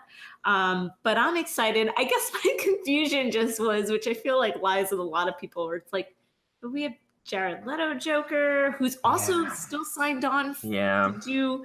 So how's this working in the universe? Like, I don't understand. I don't know if you heard the announcement a while ago, but they're not calling it like the DC extended universe. Some reporter had said that a while ago. Apparently it's called Worlds of DC, so it's supposed to be like a multiverse, kind of like the comics. So that way they can get away with doing everything, which I understand that if at the beginning you had said that, I'd be like, okay. But now it just feels like, tacked on. Like, here's our explanation. Exactly. Yeah, like Marvel's not made anything and been like, well, we are too also a universe of like a multiverse thing. Right. But yeah, the Jared Leto stuff still going forward. I read this thing today about they're still moving forward with the kind of the Harley Quinn Birds of Prey also is happening, but there's also like a Harley and Joker kidnap Dr. Phil movie thing happening. I was like, what? And they're like, hopefully Dr. Phil will sign on. And I'm like, why would you say it? Like, I was like, what do you? Yeah, what? Like, DC, you're killing me, because you have so many cool things. And you look at Justice League, which before all the Marvel stuff, they were, maybe besides Spider-Man, the most recognizable and beloved superheroes on the planet. Right. And when the Justice League movie comes out and it's just like, like there's something wrong. It's like Batman, Superman, Wonder Woman. It's like, should be excited for that. Yeah, I agree. I mean, like I said earlier, I'm a huge Batman fan, and being so, I'm so disappointed in how these like latest movies have turned out. God, even Suicide Squad, I wanted to love it. Like, I loved the fact that they were taking that story and putting it on screen. I love the villains of Batman. Like, that's part of the reason why I love Batman. I love his world and his universe, and I think he has some of the strongest villains of like any superhero. Yeah. And so that should work, right? That should be like magic on screen. Yep. And it just wasn't. I feel like the two things that were carrying that whole movie was surprisingly Will Smith. I was actually surprised at how much I enjoyed him in the film. Yeah. And Margot Robbie was fantastic as Harley Quinn. Yes. But I feel like there was just, everyone else was just all scattered and all over the place. And I remember watching like cut scenes of Joker and Harley Quinn. Yes. That were removed that I feel like would have made so much more sense and given so much more, like, their relationship is really flawed and crazy, but you don't get that from the current iteration of Suicide Squad. And then when you look at the cut scenes, like, I get maybe why they cut them. They probably thought maybe they were too dark. I don't know. But it's just, it was so much better. It was a better representation, I think, of because their relationship's nuts. I mean, he basically completely conned a psychologist into like falling in love with it. Like, it's really messed up. Yeah, and it's really weird. If you're gonna go there, you need to go there. You know what I mean? Yep. Yeah, it was just, and I did enjoy what the movie was trying to get at, of this idea of these villains finding family within themselves. Like, I thought that was great. It was just so poorly executed. Yeah. It was just super poorly executed. And I didn't actually watch Justice League because I gave up after. Like, now she's out. She's like, no thanks, not for me. I couldn't. I really didn't like Batman vs Superman. And mind you, I actually didn't mind Ben Affleck as Batman. I was going to ask you about that. I wanted to know what you thought about him. I think he was fun. Look, I think he's better than George Clooney. Like, if we got to compare here. Though I wasn't a big fan of the suit. It just made him look huge. Like, his suit. He's a very broad. He's like a barn. Like, in a and he definitely like straight up killed people in Batman vs Superman. I think it would make more sense if they would have given him like a solo movie beforehand where he didn't kill people, and then it would have been like, all right, 20 years later, and he's like, you know what? I'm just straight up done taking people to prison because they just break out. He's like, I'm just putting people down now. Like, I would buy that more, but this one he's just like, I'm just gonna murder people and just like, oh. I hate that they like referenced the whole Robin thing. Yes. Very briefly. And yet didn't really come back to it. And it's like, was that just supposed to be a nod for people who know the story? But yet I feel like there's so much more there that you could explore. Like they touch on such great ideas. They don't do anything with them. Yep. And I think that's a really big problem. So yeah, just get Kevin Feige when he's all done with Marvel, which maybe hopefully he'll never be done with it. They'll just bring him over to DC and he's like, here's what you got to do. It's going to be real simple. He's like, you just reboot everything and we'll just start from scratch. You just start here. I'd be okay with that. Yeah. Oh, man. I hope it's good. But I'm interested to see Joaquin Phoenix's take on this because for a while there, they were courting him to be Doctor Strange. And I thought, oh, that would have been kind of cool. And then Cumberbatch came in and they're like, all right, perfect. He's perfect for this. So seeing him get to be in a superhero movie and kind of take on this weird, iconic role might be pretty good. And it's been a while since Heath Ledger, so you can kind of do a little bit something different. Like you can look a little bit the same, but also kind of add something new because every Joker is different. And yeah. I think it's going to be confusing, though. I think you put it really well. If you have this and the Jared Leto stuff, it'd be like if we had multiple Iron Men. And so it's just like, oh, this is not Robert Downey Jr., but it's a different Tony Stark or something. You'd be like, right. Wow. Yeah, I think for the general public, they're just going to be like, what is going on? Yeah. Like, is this connected? Why are they all like the this? The older Joker? Like, yeah. I just... yeah, we'll see. It's I blame Christopher Nolan. That guy was all like, my Batman universe is self-contained. It's like they should have just been like, you know what, Chris, after Dark Knight Rises, but like, actually, it's the same one. Christian Bale, can we just sign him on for like 40 of them? Just like I wish. I loved him as Bruce Wayne and Batman. I know the voice bothers people, but I'd probably do that if I was like a scary like vigilante. I'd be changing my voice. Absolutely, yeah. Those movies are. I have the box set of those movies, and I'll just every time I feel sad about the new ones, I'll just go back and also Batman Begins, underrated gem. That movie's great. It's so I love it. Yes, I love Batman Begins. Freaking Liam Neeson. What? Yeah. Not killing people, but blowing up stuff. Yeah, Batman. That's not the same. We love you though. We do. All right, new Joker. But also I always ask this, like, how hyped are you on the new Joker after seeing this, like on a hypeometer from 0 to 100? Where do you feel? I would probably. It's tough because, like I said, I'm so jaded. I love it though. That's good. So I would probably, but I'd probably say like an 80. Okay. It's getting up there. Like, I feel like if I wasn't so jaded by the other movies, I'd be like way up there. I mean, I was interested. I didn't end up liking his take on Joker, but I was interested when they talked about Jared Leto originally. Because I actually do like him as an actor. I think sometimes he's not always in the best roles. But then, that happened. Yep. So now I'm reserving some of I don't want to be 100, but I would say 80. I think Joaquin Phoenix is just so, I don't know. He's fantastic. So I think he'll do it justice. Yeah. Justice. Ooh, I like that. Look at that. Little nod right there. She's like, I won't watch the Justice League, but I'll make a pun about it. Yeah, for me, I'll probably give it like a 60 or something. I was really excited about, like, I wanted Suicide Squad to be better and I wanted more of Jared Leto's Joker, but his acting methods and all the weird stuff that went on behind the scenes, it just made me kind of nervous. And now he's going to be playing Morbius, a vampire in the Spider-Man universe that Sony is trying to still hodgepodge together. So we'll see if that still is good. Disney, listen to me. This is your friend Jimmy talking. I know, Bob, you're listening because Christine is here. Yeah. So just make a deal with some of this Fox acquisition stuff with Sony. Get Spidey back, and please don't let Sony ever touch it again. It's like, no, don't ruin this. But I'd say maybe like a 60 though for this one. I hope this new Joaquin Phoenix Joker is good. Yeah. Cross my fingers on it. 80s gangster movie could be cool. Could be really cool. It could be. We gotta see a trailer.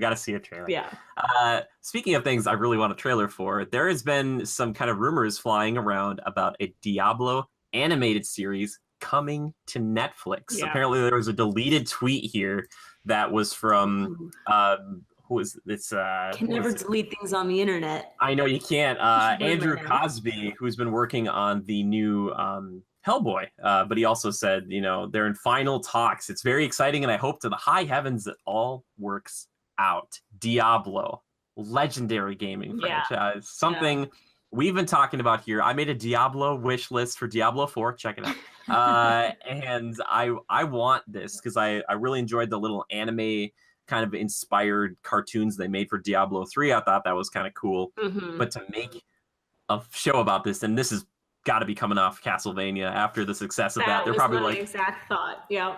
it's like Castlevania did really well. What other dark IP could we go after? And they're like, Diablo. Yeah. But Christine, what do you think about this? Diablo is like one of the earliest video games I think I played on like PC. Okay. So you know how I said earlier my dad was a gamer? He played Diablo before I did. My dad is so cool. So Your dad sounds like a really cool guy. I'm pretty sure we were in like an EB Games or one of those like stores that doesn't even exist anymore. And he literally was just like, this looks cool, and like picked it up. This was like, Blizzard wasn't as big as it is now. Actually, the original Diablo, they didn't even work on. That was Sierra. Oh, it was. You might be right. Yeah. Yes, which is why you can like never find a copy of it now. I don't think that they're allowed to sell it over like Battle.net or whatever. So I remember sitting next to him, he would play and I would pull up a chair and he would show me what he was doing. Like he'd go through and he'd be like, okay, so my character is, a rogue and she uses a bow. And I'd be like, well, what's this? And he'd be like, well, that's how you heal yourself, and he would go through the inventory and like taught me how to play Diablo basically. And so I guess when that came out, I was like 10 and I was playing that game. And then I was telling you Diablo 2, love it. I think Diablo 2 is so good, and I was not too keen on Diablo 3. I played through it multiple times. There was just something I liked better about 2. I think game mechanics, I think story. Yeah. I was telling you, I actually booted it up again. I found like an old Battle.net account, and I was like, I know I had this game on here. And like had to basically do that thing on my Windows where it could like work with an older game. Yes. So like didn't know how to, it was like, it does not compute. And then I finally got it to run and I was like, this is amazing. I haven't touched this game in years. So naturally, yes, very excited about the possibility of a Diablo show. I watched the Castlevania animated show, which was only like, it was short, right? It was 4 episodes. Originally, it was supposed to be like an hour and a half like movie, and then they made it 4 episodes. So that's why like there's 4, and the first and the last episode seem kind of different than the middle-ish, and then the next season is going to be 8 episodes. Awesome. Okay.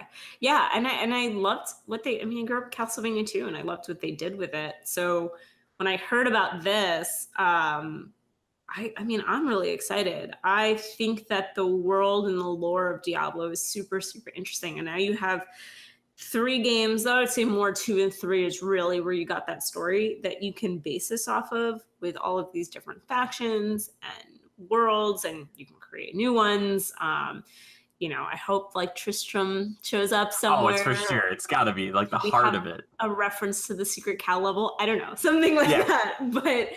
But yeah, I think it's going to be dark though, like Castlevania. Like Castlevania was definitely a very dark show. Yeah, for sure. Yeah.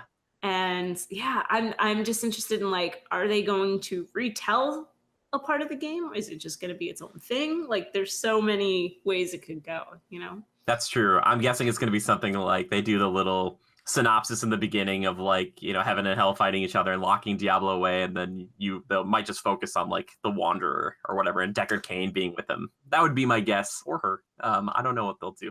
Yeah. It's exciting though. Voice actor still around who played Deckard Cain? I don't know. That's a good question. Needs to be in this show. That's all. I think so, because they did do stuff for like Heroes of the Storm, which is like Blizzard's MOBA, and I think they recorded some new lines with him. Yeah, those games.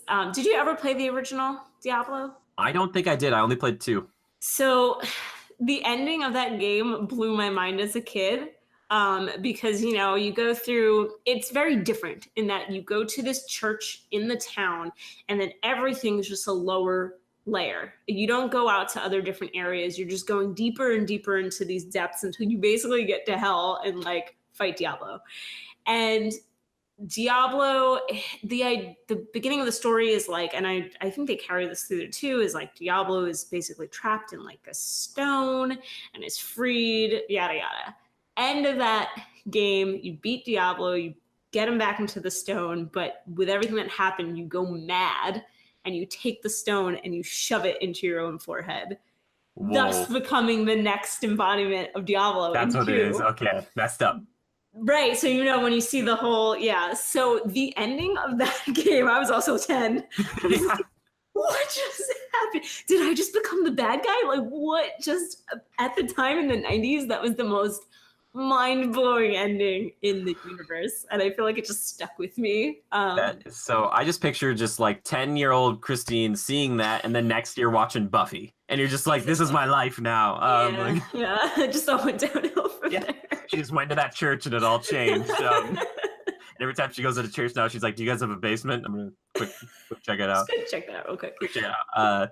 That's really cool. Well, I hope they take elements, like you said, from 2 and 3. Mm-hmm. I also hope they take that like elements from 2 and 3 and put that into 4 because I talked about this like in this video I made. It was just like, there are a lot of things I do really like about 3, but there's some cool things, like a lot of great things in 2 that I would really love them to just take bits and pieces of and put them together and just make a modern Diablo. Like, give me a raid boss, guys. You guys do raids. Make a raid boss for Diablo. But I feel like, what is that even gonna? I mean, didn't they just put out Diablo 3 on like Switch or something? Or they just ported it. It actually came out in 2012. Oh, well. They just keep sending it out. They keep updating it stuff. That's what I'm saying. So like Diablo 4, I think we got a while. They're just going to see how many iterations they can put out. BlizzCon 2018. Or I think they're doing it this year. Please, just please. You got to show something. Just give us a little tease. Because they keep showing like people hiring for Diablo projects. But a lot of it's probably porting it to Switch. And, you know, Blizzard's never been the one to be like, all right, we're going to make a sequel really quick for you guys. They're like, we'll take our time. We'll wait. They'll like make a new IP until Overwatch was like 17 years. And they're just like, we'll wait. We got time. We're doing great right now. Yeah, WoW is still doing really well, believe it or not. But I'm excited for this potential. I really hope it's coming because I would love to see more video games adapted to this kind of 4 to 8 episode Netflix or whatever streaming service thing because I love seeing, and I hope it's like legit animation. I'm not a huge fan of the cel shaded stuff personally. Like that's kind of like computer CG stuff. I love just like hand drawn or on a computer. Like that's what I'm really all about. And Castlevania was a perfect example of like, wow, this looks really good. Like I could watch a lot of this. So here's hope. Here's hoping, Christine. I hope it's good. I'm hyped out. I'm a 10 out of 10 on that, or 100 out of. I'm just like I was like, oh my gosh, yes, it's happening. I'm like, this is great. I don't care who you put in there. Last question for you about this. Who is your main in Diablo 2? Who did you play as the most? Oh, I was always a rogue. Rogue. Oh, like your dad taught you. Yeah, I mean, I tend to go that way with a lot of RPGs. Nice. I like being the sneaky archer person. Like that's just how I roll generally the first playthrough of games. So, but I will say, I always forget. I know the names changed depending on which game, but I don't know. Was it Sorcerer in 2 or was it called something else? Yes, it was a Sorceress, I believe. Yeah, Sorceress.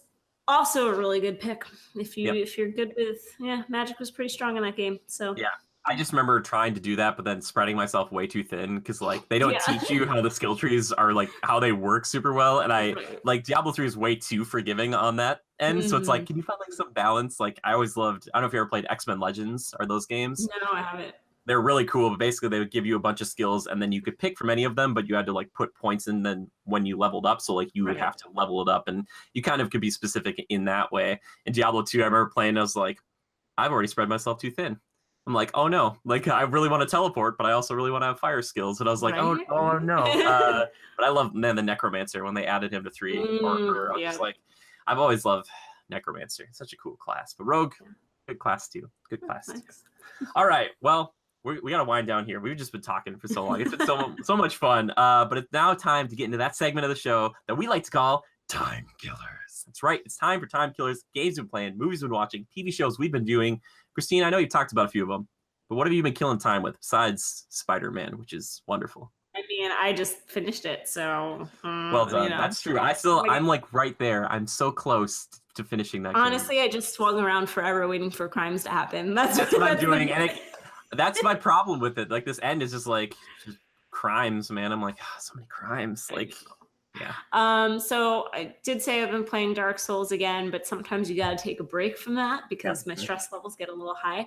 So I actually just bought, it was on crazy sale, the remaster of the Arkham games. I owned these and I've played them already, but like on 360, and I don't know where my 360 is. So I've just been having, speaking of Batman, a need, especially after Spider-Man, to go back and replay them. So I've got Arkham Asylum is all installed and ready to go. So that's my good, like, when I'm too stressed out with Dark Souls, take a break and beat some bad guys up. So great intro to that game. I love when you see Killer Croc. It's like, yes, so good. Yeah, that game. I think after playing Spider-Man, though, for me, I went and actually just finished up Arkham Knight. I had it like at 97%, and I was just like, I'm gonna just go finish this. But like it's very different as far as controlling goes, as far as between combat and traversal. And there's something like, it's not fair to compare Batman, who's gonna like glide, to Spider-Man, who's like swinging around in places. But it's just that Spider-Man movement though is addicting. Oh my gosh. Okay, but besides that, any movies, anything else you've been watching? I mean, I guess my time is short these days. I love it. Well, I appreciate you being here to spend your time with us. I feel like I'm catching up on a lot of like movies that I haven't watched recently. So I need to see, oh God, what was that movie that was out? Upgrade? Yeah. So this is everything is on Amazon Prime to rent, and it's like $3. So I'm gonna do it time frame.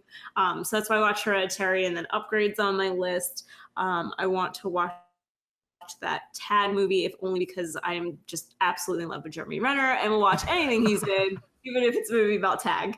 So there you go. And he also wasn't in Infinity War. Yeah. Don't want to talk about it. Hopefully next one. Big one, right? Yeah.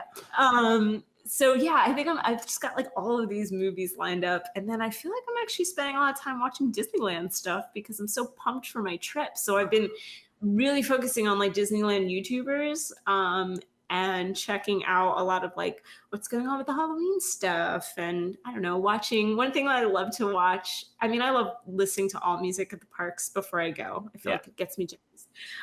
But one thing that I love that they have there that I think is better than Disney World's is their marching band.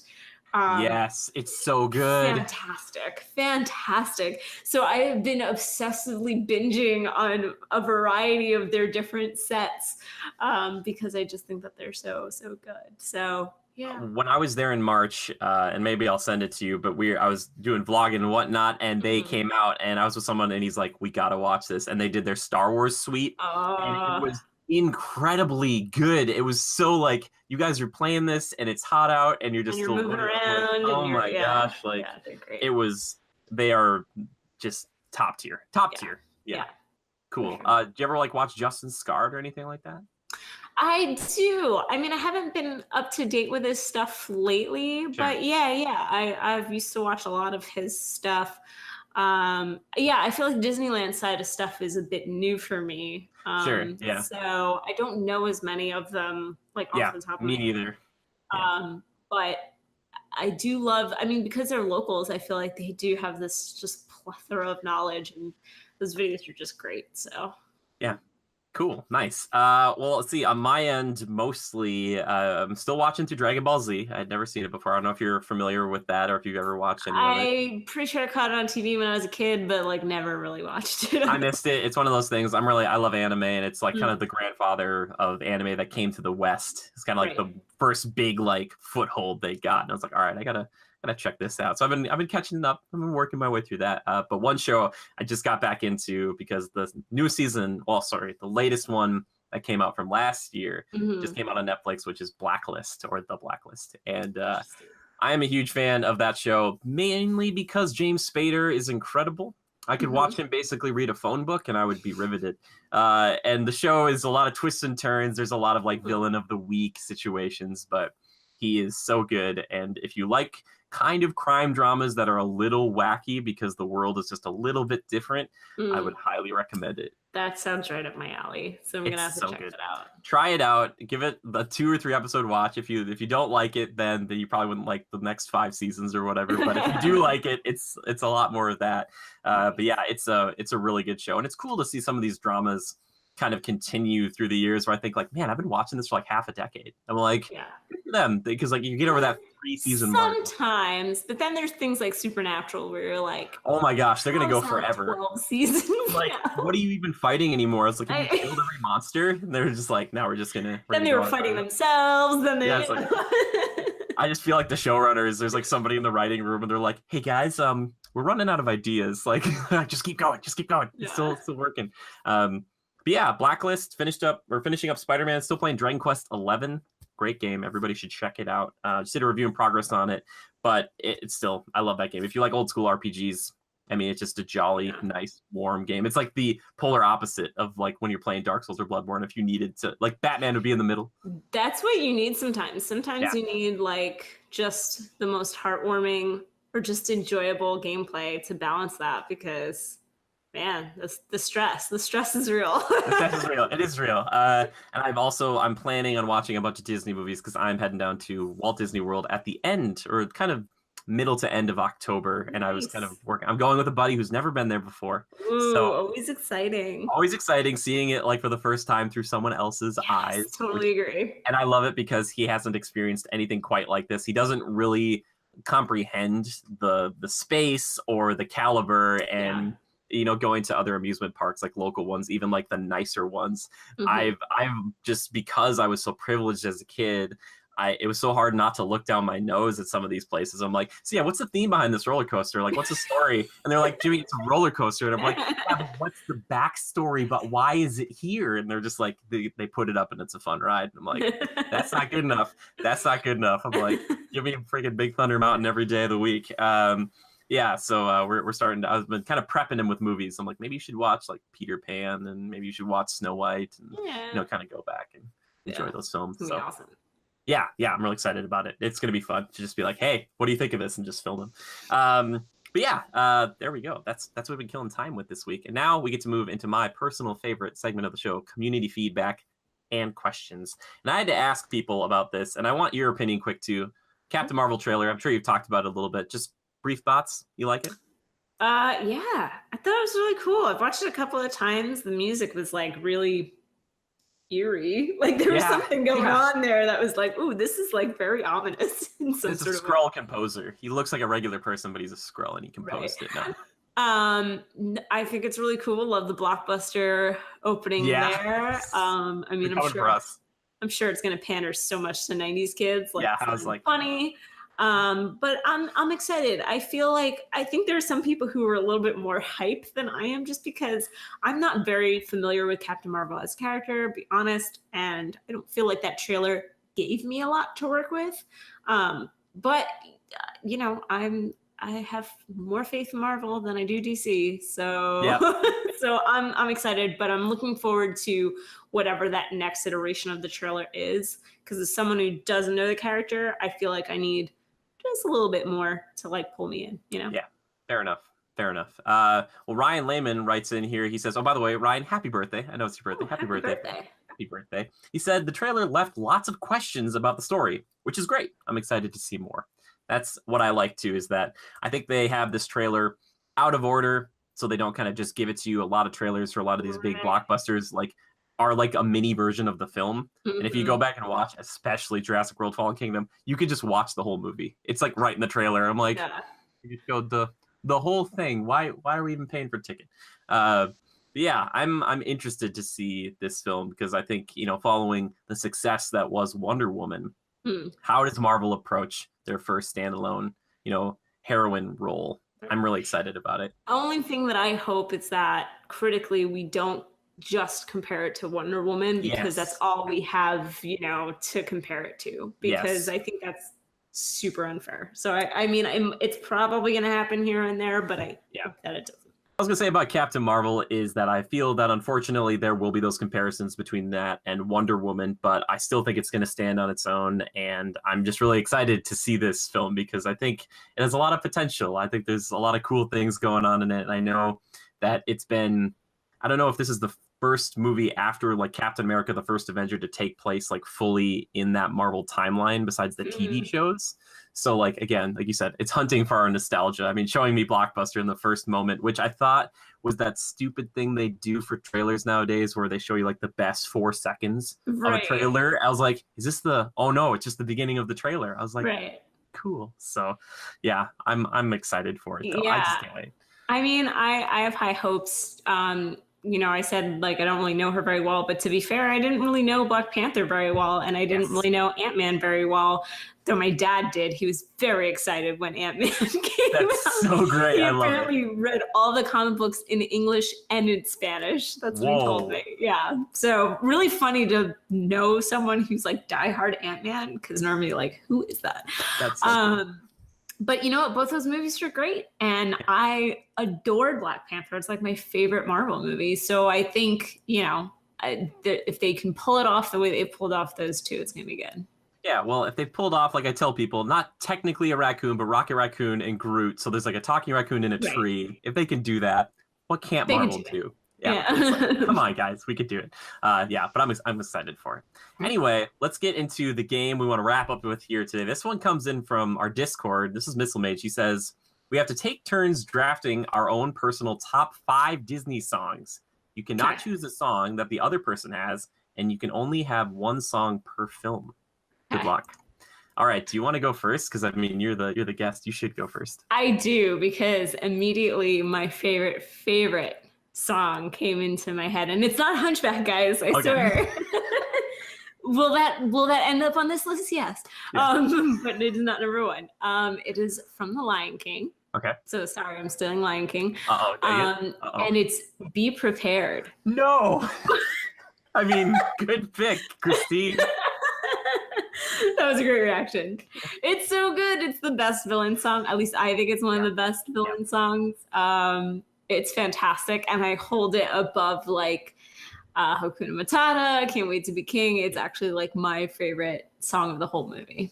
Oh no. Sorry. Okay, that's all right. That was like literally my first one. I'm like, that's okay. It's all good. I can roll with the punches. It's all good. All right. You know what I think? I'm gonna pick Bare Necessities. I love Bare Necessities from the Jungle Book. There's something about it that kind of, it's a classic song. It's just fun, easygoing. I love Baloo. I'm a big fan of bears in Disney lore. I'm a big fan of Winnie the Pooh. So I'm going to go with Bare Necessities as one of my 5. Not my favorite, but like I still really dig that song. It's a good one. Okay. So I'm gonna go to my easy answer of Hunchback, because like you weren't gonna pick this anyway. Are you sure? I don't know, am I? But it probably would be. Ooh, it's hard. There's so many good songs, but it's probably Out There. I think is my favorite. Nice. Literally, as I was talking, my cat decides to get into the litter box. I'm gonna give her couple of seconds to do that. She's OCD, so she will scratch her paws on the side of the litter box when she's done. Okay. So that's why she makes so much noise. Fair this is a silent process, but then all of a sudden you just hear, and it's her just shoving her paws on the side of the. I don't understand. Oh, she's done. Are you done now? Okay, she's done now. Anyway, so Out There, I think, is just fantastic. It's so uplifting. They use it in Happily Ever After Fireworks because I think it just has that like crescendo. It's perfect for the fireworks. Yes. And while I love all of the songs, I don't know. There's something about that one that's very emotional, and I really like it. Cool. You know what? I had one from Hunchback that I wanted to pick. Out There is great. I think it's a really, really good song. I personally, and it's one half kind of a song. I love Hellfire. I think it is, it's not Be Prepared, but there's something really cool about seeing a villain being torn in motivation. You don't really get that a lot. It's not like Maleficent sings a song about being like, should I mess up a child's life? It's like there's never that. She just does it.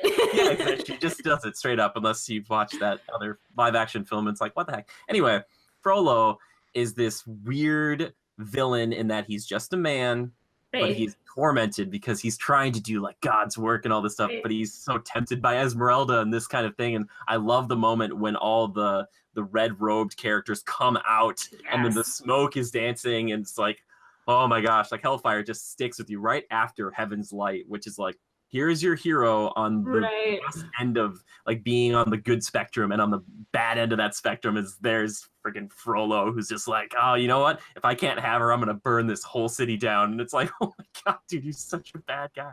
But I love that song. It really sticks with you. That's fair. Yeah. Oh man, this is tough now. Now I'm just like, where's my brain going next?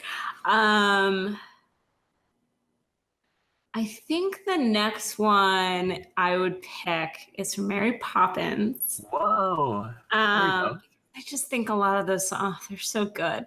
And this is actually a little hard for me because there's two that I'm thinking of. But I think the one I'm going to go with is Feed the Birds. Oh, Top Ends of the Day. Yeah, I mean, I get, it's funny, when I was a kid, I just like, I think I didn't really understand the scene very much, and I was just like, everything seems so sad. Why is this so sad? But then you get older and you hear how he talks about this woman, and I don't know, it's just a very moving song, I think, which is, when you think about recent Disney, maybe you don't get as much.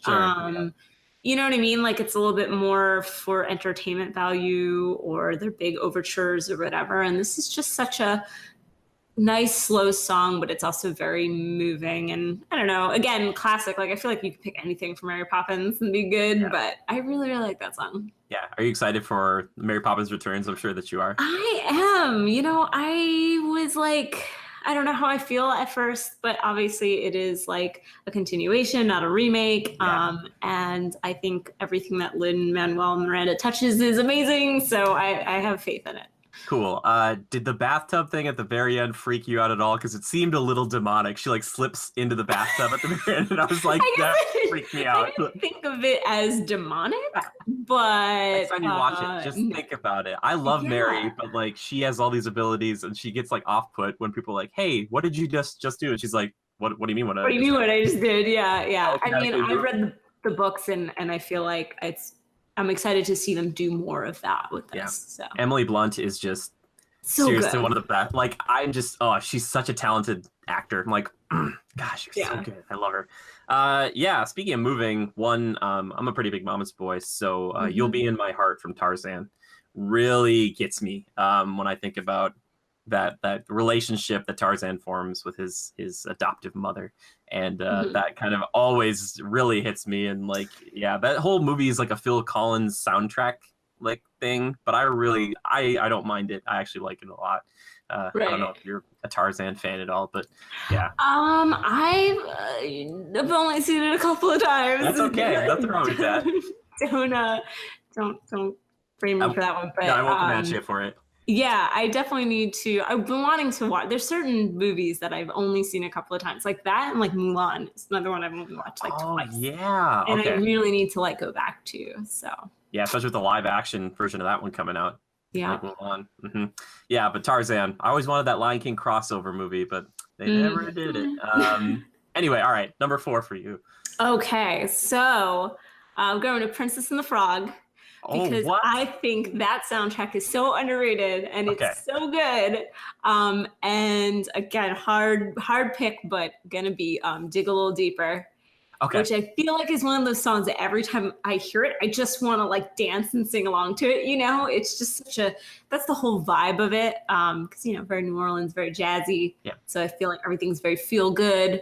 I love that song. That song is like, I just want to get into it every time I hear it. So that's a good one, and that's the one where she talks about, that's her dream, right? She talks about that. Is that the one?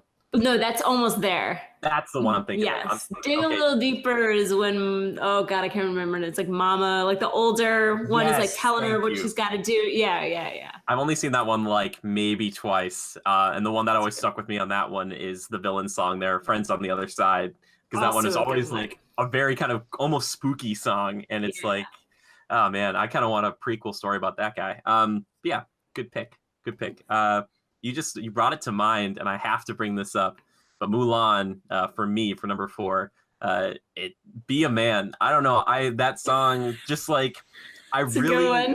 and it gets everybody. And it's weird because that song is like it's very sexist, but all the like women that I grew up with, especially friends in high school, just loved that song. They didn't care. They're just like, it's just such a good It's so catchy.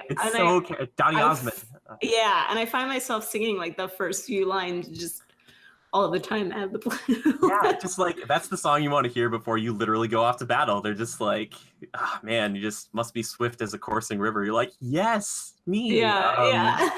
And then they have like all that imagery at the end where it all goes red and they're all in white and they're using the staffs. And I'm like, yeah, but it's cool. And Mulan, like it's such a cool montage for all those characters, but her specifically just being like, I'm going to be better than everybody because I'm going to try so much harder. And so good. Yeah, I love Mulan, man. Oof, I'm excited for that one. I know. Now I need to go back and watch it. Maybe today. It's good. Check it out. It's good.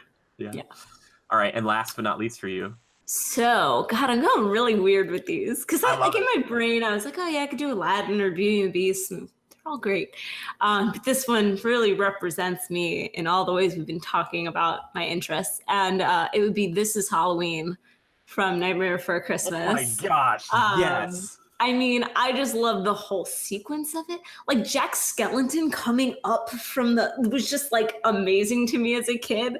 Going through all of the different monsters and everything. I love the theme of it where it's like, but we're not mean, you know? Like it's just so funny that it's like, we're talking about all this really creepy stuff, but we're not mean. This is just what we are. Like, this is just who we are and what we live for. And, yeah, I mean, again, Night Before Christmas, so many good songs. But that one for me is like, love Halloween, love horror, love that movie. I think it's just quintessential Danny Elfman there. That's what that is. Oh my God, you're gonna lose your mind at Disneyland. Yeah, I'm a metal guy, and I really love the Marilyn Manson cover of that one. Yes, agreed. Just This Is Halloween. This is Halloween. And my hometown is they call themselves the Halloween capital of the world. So that song it's in Minnesota. It's Anoka. It's our only little claim to fame. I believe the first like Halloween celebrations were like in Ireland or something, but we claimed it here first. So Halloween's a big deal here. That's awesome. Yeah, it's really cool. We have this big parade and these big bonfires and all this stuff. But so every time I hear that song, I'm like, I really want to do a music video about my hometown and just play that in the background. Awesome. Halloween Town. We actually just got a new roundabout with a pumpkin in the middle that's there year round. Very exciting. So that's a big deal here. Not a lot happens, but really good pick. That's a great pick. Man, you took Be Prepared. Oh, that kills me. It's good though. It really forces me to think. You picked some interesting ones from some movies I would not have guessed. Ah, man. Man, dang it, Missile Mage. This is a good one. He got me. He stumped me. There's so many good ones, and it's hard for me to pick one that's just like. Right. There's so many. You know what? I got it. And it's a newer one, and I didn't want to do this, but I heard it the other day. My sister had never watched Moana.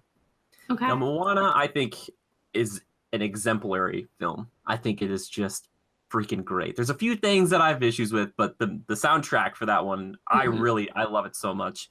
But just her main theme that she sings throughout, and especially when she finally says, I am Moana, or for people in the Netherlands, I am Vaiana.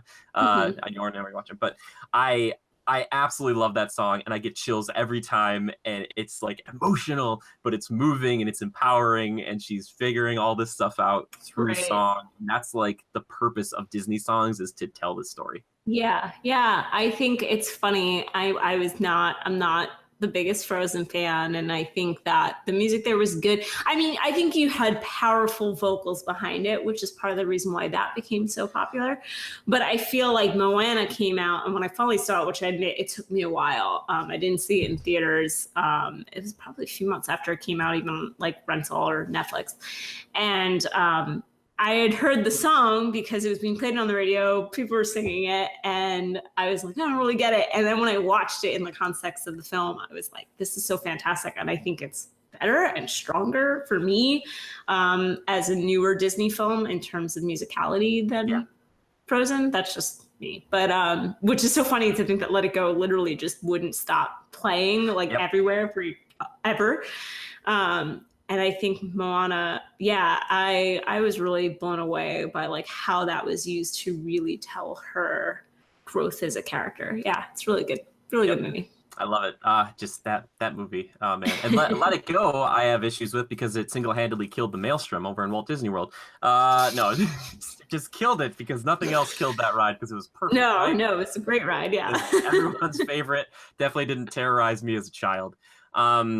Yeah, but there you go. That was a fun game. The thing is, there's so many Disney songs, and picking your favorite 5, especially if someone picks one of your favorite, like Be Prepared. Who cannot pick that song? Like there's so much in that song, and it is just so cool. And there's so much interesting imagery, and there's some weird like modern parallels you can put, especially towards the hyenas. Tells such a good story. Like it gets you from a point A to point B of the movie in song. It's so good. Yeah, I just love a villain kind of basically explaining to his idiot underlings. He's like, here's the thing. Here's what we're going to do, all right? Just stay with me. And they're all like, wait a second. How's this going to work? And he's just like, just listen. It's going to be fine. Surrounded by idiots. I love that is one of my, like, GIF-wise. Disney has so many just GIFable things, but that just kind of surrounded by idiots. I've felt that many, many times.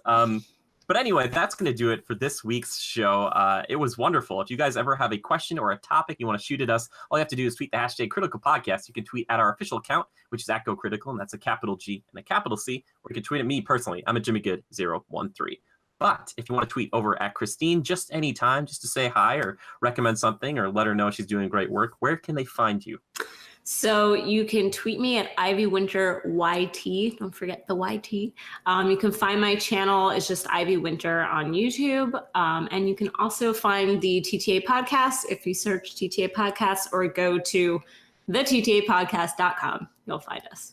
Yes, I highly recommend all of that. I think it's really good. And I'm somebody who's been following a lot of Disney stuff for a long time, but I would really say that Christine and Rob for the TTA podcast and Christine herself, there's something very genuine about their love, especially for Disney. And it's just really refreshing to hear. Not forced, not fake, nothing like that. It's just really nice. And it's just something I look forward to all the time. So I thank you for making that stuff because of course, thanks. Yeah. Thank you for listening. Oh, I love it. Oh my goodness.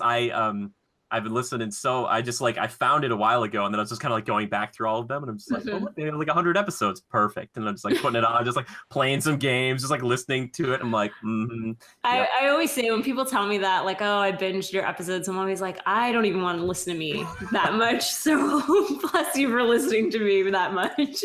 I just really enjoy it. Again, I love just hearing like you and Rob, especially if Rob just goes on some tangent and you're just like, hey man, like we gotta focus back I'm always trying to reel him back in. He's just spiraling out of control, and that's why you have like 3-hour podcasts that are turned into like an hour or like a half hour because he's just like chopping stuff out. He's like, nope. That's really good. But if you want to support Christine, please go check her out and go sub to her channel. Go check out a few videos. What I always say to people is, if you like a few of my videos, great, sub to the channel. If you want to comment, that's the best. I love talking with people on YouTube and stuff. I love getting the dialogue going because it's like, I don't want to just be like, here are my opinions and they're right and everybody else is wrong. It's like, no, let's have a conversation about it. I love hearing what people have to say about Disney because everyone has such vastly different opinions and thoughts on things and preferences. And it's really cool to talk to everybody about that. Yes. Well, we just got to wrap up with these last few things of housekeeping. If you want to support us, you can check us out over on Twitch. We're over there, Critical Reviews. You can go watch us. We're over there streaming a bunch all the time.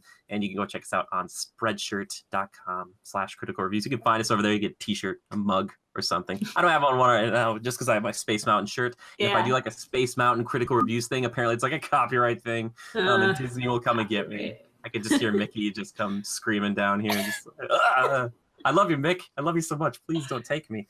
But also, I want to thank a few people for helping make this show possible. I want to thank This Is Dale for our theme music, and I want to thank the one and only Jorn Evers for doing pretty much all the artwork you see here on the channel. Jorn is working on something, and here's a brief synopsis of it. When David opens a mysterious box that transforms his arm into an alien weapon, he at first uses it for good to right the wrongs of his high school. But as more of his body is transformed, he finds that playing God comes with its own set of new, self-destructive perils. It's a comic, and at its core, it's like Venom meets Chronicle meets Blue Beetle. That's what I tell people. Interesting. So, yeah, it's very good. So check him out at Niraj28 over on Twitter. But if you want to support Yorn and you want to support us at the same time, check us out on patreon.com/critical reviews. Even at $1, you can get your face all done up and thrown into our card game that we are working on. So your own personal avatar of yourself dressed up as a Legionnaire. It's pretty cool. I highly recommend it. But then again, I'm horribly biased. But if you're going to support anybody this week, if it's not us, just go check out Christine's channel. I really do recommend it. I watch every single one of them. They're really good. It's just fun, just chatting, and you're just like hearing you chat just to the camera. It just feels like such a cool one-on-one vibe. That's what I got to say about it. I'm glad to hear it. Yes, excellent. Well, thank you, Christine, so much for being on the show this week. I hope you had a good time. I did. Thank you for having me. Oh, it was a pleasure. When I first saw you guys on here, I was like, I wonder if I reached out, if they would be like, yeah, or if they'd be like, yeah, we'll see. But I appreciate you guys being on, and you and Rob also, which you're separate entities. So I appreciate you being on here because you guys aren't attached to it, and you guys don't just talk Disney all the time, which is really cool because I love to talk to people because it's not like you just stare at a screen that's just like the Walt Disney World logo on your computer and you're just like, I mean, do you not do that? I mean, it's definitely not over here. That's not what that is right now. I mean, yeah. Sorry, Mick. But anyway, thank you so much for being on, and thank you for everybody who's been watching and listening thus far. We really appreciate it. We will see you next week, and just remember to adapt and overcome.